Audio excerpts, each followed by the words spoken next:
Okay, all right. Now we will talk about androgens and anabolic steroids. Basically unit fifth का एक starting topic है। तो basically हम लोग बात करेंगे कि एंड्रोजन्स क्या होते हैं और एनाबॉलिक स्टेरॉइड्स क्या होते हैं। एंड्रोजन्स अगर एग्जामिनेशन में आता है तो बट ऑब्वियस सी बात है आपको मेल सेक्स हार्मोन्स के बारे में लिखना है, या मेल सेक्स हार्मोन अगर आता है तो एंड्रोजन्स के बारे में लिखना है, राइट। बेसिकली अगर हम नेचुरल एंड्रोजन्स की बात करें कि बॉडी में नेचुरल एंड्रोजन क्या होता है मेल सेक्स हार्मोन, तो वो टेस्टिस से रिलीज होने वाला होता है टेस्टोस्टेरॉन, जिसका रिलीज पर डे 5 से 12 मिलीग्राम होता है। और बेसिकली ये टेस्टिस में interstitial cell of the testis से रिलीज होता है, और स्मॉलर क्वांटिटी में ये फीमेल के केस में ओवरीज में और एड्रिनल कॉर्टेक्स से भी रिलीज होता है। तो इसका कॉन्सेप्ट क्या है, हमने क्या पढ़ा अभी तक कि नेचुरल एंड्रोजन टेस्टोस्टेरॉन होता है जिसका रिलीज 5 से 12 मिलीग्राम पर डे टेस्टिस के इंटरस्टिशियल सेल से होता है, और इसके अलावा एड्रिनल कॉर्टेक्स और ओवरीज, फीमेल में ओवरीज में भी इस एंड्रोजन का रिलीज स्मॉलर क्वांटिटी में बहुत होता है, राइट। वहाँ पर उसका प्रोमिनेंट इफेक्ट नहीं होता। बेसिकली हम बात करें तो जो टेस्टोस्टेरॉन रिलीज होता है टेस्टिस की इंटरस्टिशियल सेल से, वो उस जगह से निकलकर एक्स्ट्रा ग्लैंडुलर टिश्यू में मोर एक्टिव फॉर्म में कन्वर्ट होता जाता है with the help of enzyme 5 alpha reductase. Means testosterone का रिडक्शन करने के बाद, रिड्यूस्ड करने के बाद with the help of enzyme 5 alpha reductase जो कंपाउंड मिलता है या जो हार्मोन मिलता है बेसिकली डाई हाइड्रोटेस्टोस्टेरॉन, जिसको डीएचटी बोलते हैं इन शॉर्ट, कि मोर एक्टिव फॉर्म होता है किसका, टेस्टोस्टेरॉन का। तो टेस्टोस्टेरॉन से dihydrotestosterone extraglandular tissue में with the help of 5 alpha reductase enzyme synthesized होता है। टेस्टोस्टेरॉन जिस तरह स्टेरॉयडल सेक्स हार्मोन जो भी थे, या बेसिकली हम टेस्टोस्टेरॉन की बात करें तो इस केस में जो हमारा स्टार्टिंग सब्सटेंस है वो हमारा बेसिकली क्या है, कोलेस्ट्रॉल है। कोलेस्ट्रॉल यहाँ पे स्टार्टिंग सब्सटेंस है इन द टेस्टोस्टेरॉन सिंथेसिस। जिस तरह हमने यहाँ पे पढ़ा कि एड्रिनल कॉर्टेक्स और ओवरीज से में भी टेस्टोस्टेरॉन निकलता है, बट बहुत ही लेस क्वांटिटी में होता है। तो एड्रेनल कॉर्टेक्स से जो बेसिकली जो टेस्टोस्टेरॉन रिलीज होता है वो डाई हाइड्रो इपी एंड्रोस्टेरॉन एंड एंड्रोस्टेनाडायोन के फॉर्म में होता है। और ये फॉर्म क्या होते हैं, बेसिकली ये वीक एंड्रोजन्स कहलाते हैं। मींस एड्रेनल कॉर्टेक्स से जो टेस्टोस्टेरॉन रिलीज होता है वो टेस्टोस्टेरॉन ना रिलीज होकर टेस्टोस्टेरॉन का कौन सा फॉर्म होता है, dehydroepiandrosterone and androstenedione. ये बेसिकली वीक एंड्रोजन्स होते हैं, इनकी potency 1/20th and 1/30th in comparison to testosterone होती है।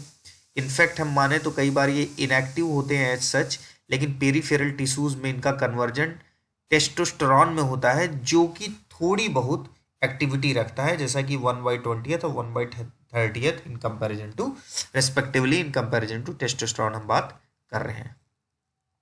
टेस्टोस्टेरॉन का ओवरऑल अल्टीमेटली जो मेटाबोलाइट है एंड्रोस्टेरॉन, ये मेटाबोलाइट टेस्टोस्टेरॉन का एक्सक्रीट होता है यूरिन में, और इस मेटाबोलाइट के अंदर भी एक्टिविटी पाई जाती है, लेकिन बहुत ही लीस्ट एक्टिविटी होती है, 1/10th एक्टिविटी होती है टेस्टोस्टेरॉन की। एंड्रोस्टेरॉन, तो एंड्रोस्टेरॉन इसका मेटाबोलाइट है, मेटाबॉलिक फॉर्म है जो कि यूरिन में एक्सक्रीट होता है। अब हम बात करते हैं जैसे कि टेस्टोस्टेरॉन और डाईहाइड्रोटेस्टोस्टेरॉन।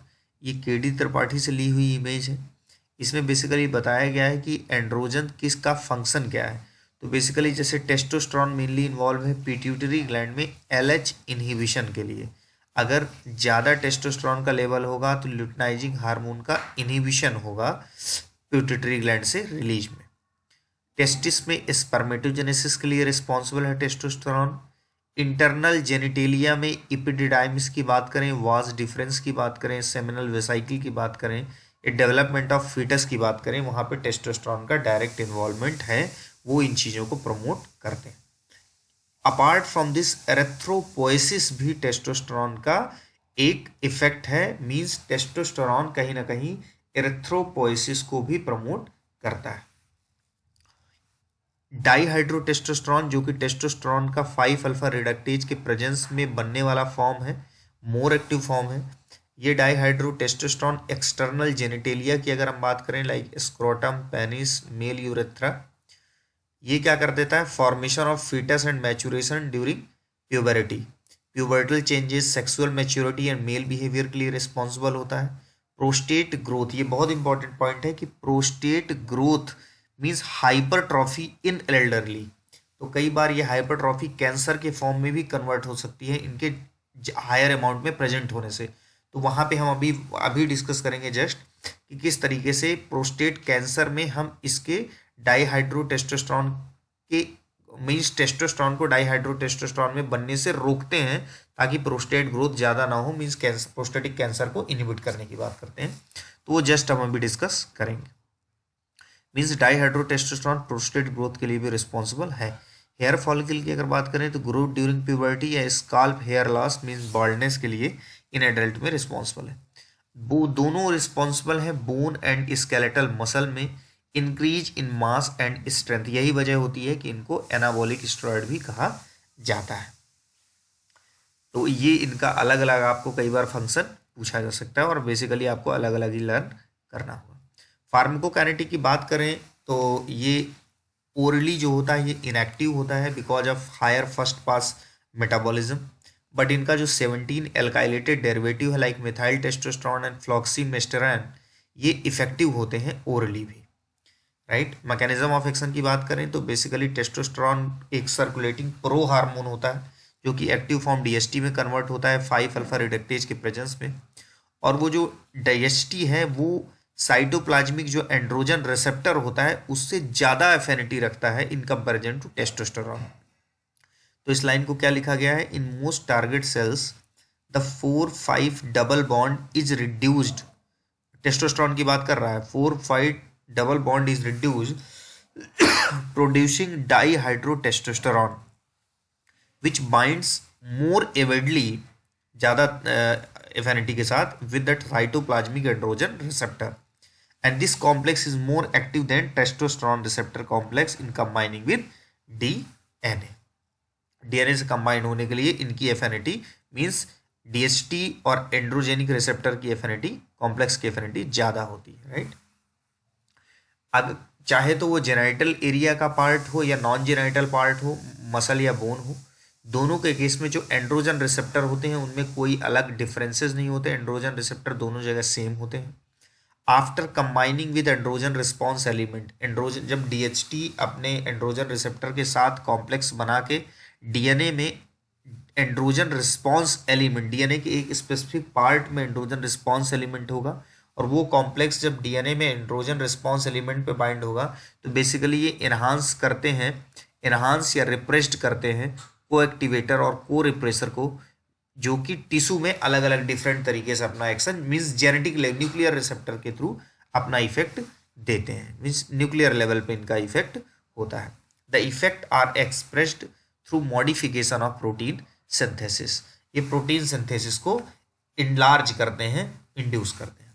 ये डायग्राम की हेल्प से आप रेगुलेशन ऑफ एंड्रोजन रिलीज को समझ सकते हैं, like in the from the hypothalamus gonadotropin releasing hormone is releasing, and that hormone over the pituitary is responsible for release of LH or FSH, and LH and FSH as goes to the testis, this is testis, from the testis they are responsible for estradiol or testosterone synthesis, testosterone again can convert into estradiol and this aromatase enzyme की presence में, and this testosterone in the liver along with the 5 alpha reductase enzyme converts into dihydrotestosterone, more active form DHT, and this DHT then binds to the in the target cell androgenic receptor.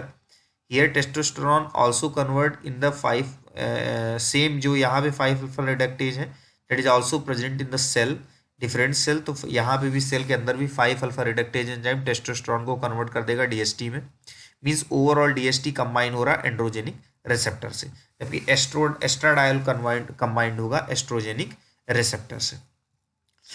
और ये feedback mechanism किस तरीके से control होगा, जब इनका level estradiol और testosterone का लेवल बढ़ेगा तो ये अपने लेवल इंक्रीज होने के बाद खुद से ही फीडबैक मैकेनिज्म देंगे, हाइपोथैलेमस को इनहिबिट करेंगे ताकि LH FSH रिलीज ना हो, और सॉरी पिट्यूटरी को इनहिबिट करेंगे, हाइपोथैलेमस को इनहिबिट करेंगे ताकि GnRH रिलीज ना हो। कई बार यहाँ पे कॉन्सेप्ट बच्चे को ये समझना होगा कि LH और FSH का लेवल ज़्यादा होने से भी इनका लेवल ज़्यादा होगा, और जब इनका लेवल ज़्यादा होगा तो ये फीडबैक इनहिबिशन देंगे। मीन्स अगर आपको इनके लेवल को कम करना है तो कई बार आप गोनेडोट्रोपिन हार्मोन एगोनिस्ट को बाहर से इंट्रोड्यूस कराना होगा, एडमिनिस्टर कराना होगा, ताकि इनका लेवल एकदम से बढ़े और फीडबैक इनहिबिशन के थ्रू इनका अल्टीमेट जो कंसंट्रेशन है वो रिड्यूस हो जाए, उसको हम अभी समझेंगे। तो ये रेगुलेशन है इस तरीके से। टेस्टिस से इनहिबिन हार्मोन निकलता है जो बेसिकली डायरेक्ट LH और FSH के रिलीज को पिट्यूटरी ग्लैंड से इनहिबिट करता है। तो इस तरीके से इसका रेगुलेशन वाला पार्ट। यूजेस में हम बात करें तो टेस्टिकुलर फेल्योर में, AIDS related wasting, muscle wasting में, या इडियोपैथिक मेल इनफर्टिलिटी में हम एंड्रोजन का यूज करते हैं। अब हम बात करेंगे एंड्रोजन्स या anti andro. Impede androgen, impede मतलब एंड्रोजन के फंक्शन को रोकना, या एंटी एंड्रोजन, एंड्रोजन के अगेंस्ट किस तरीके से हम किसको कंसीडर करेंगे कि एंड्रोजन का एंटागोनिस्ट है, एंड्रोजन के फंक्शन को इनहिबिट करता है। तो जैसा कि मैंने बताया, both oestrogen and progestogens have anti androgenic activity. Oestrogen mainly by inhibiting gonadotrophin secretion by feedback inhibition, and progestogens by competing with androgen in target organ. So ये बेसिकली एस्ट्रोजन प्रोजेस्टेरॉन इनके release को, gonadotrophin को बंद कर रहे हैं, और चूंकि supra active gonadotrophin releasing hormone agonist are the most potent inhibitor of gonadal function administered over a few days, they are mildly inhibit LH and FSH release resulting in loss of androgen secretion.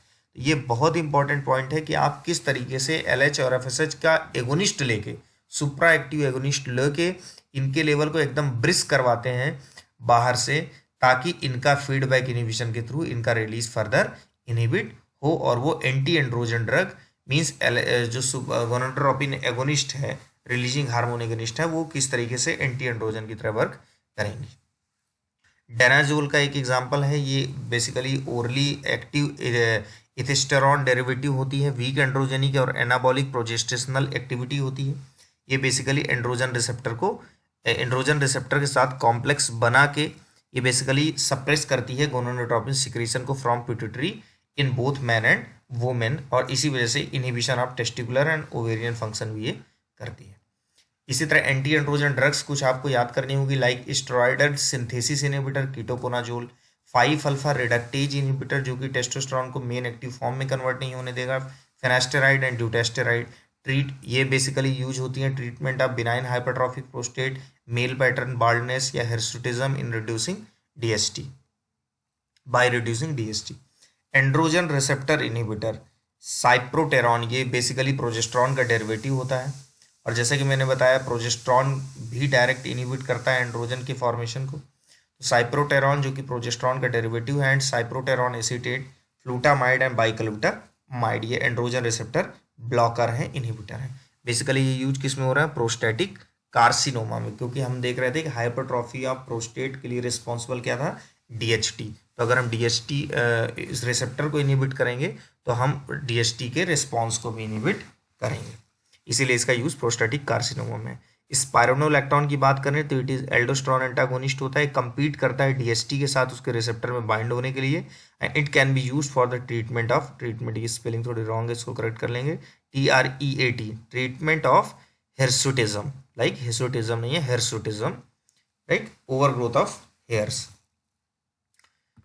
तो अब हम बात करते हैं anabolic steroid की। Anabolic steroid जैसे कि androgens में हमने पढ़ा कि एंड्रोजन्स मेनली क्या करते हैं, sexual reproductive means pubertal growth के लिए रिस्पॉन्सिबल, सेकेंडरी सेक्सुअल कैरेक्टरिस्टिक के लिए रिस्पॉन्सिबल होते हैं, और एनाबॉलिक स्टेरॉइड जो होते हैं बेसिकली ये एंड्रोजन्स डेरिवेटिव ही होते हैं, और सपोजिटली इनमें क्या होता है कि इनमें हायर एनाबॉलिक फंक्शन होगा और लोअर एंड्रोजेनिक एक्टिविटी होगी। तो anabolic steroid basically lower androgenic activity होती है, मतलब जो हम सेकेंडरी सेक्सुअल कैरेक्टरिस्टिक वाली एक्टिविटी को रिड्यूस कर दिया जाता है किसी तरीके से। और जो एनाबॉलिक मैकेनिज्म है, जैसा कि हमने यहाँ पढ़ा था कि बेसिकली ये क्या कर रहे हैं, बोन एंड स्केलेटल मसल को इंक्रीज कर रहे हैं, उसकी मास और स्ट्रेंथ को। तो उस एक्टिविटी को हम इंक्रीज कर देते हैं और इसका यूज हम क्या करते हैं, एनाबॉलिक स्टेरॉइड की तरह हम यूज करते हैं मसल बिल्डिंग में।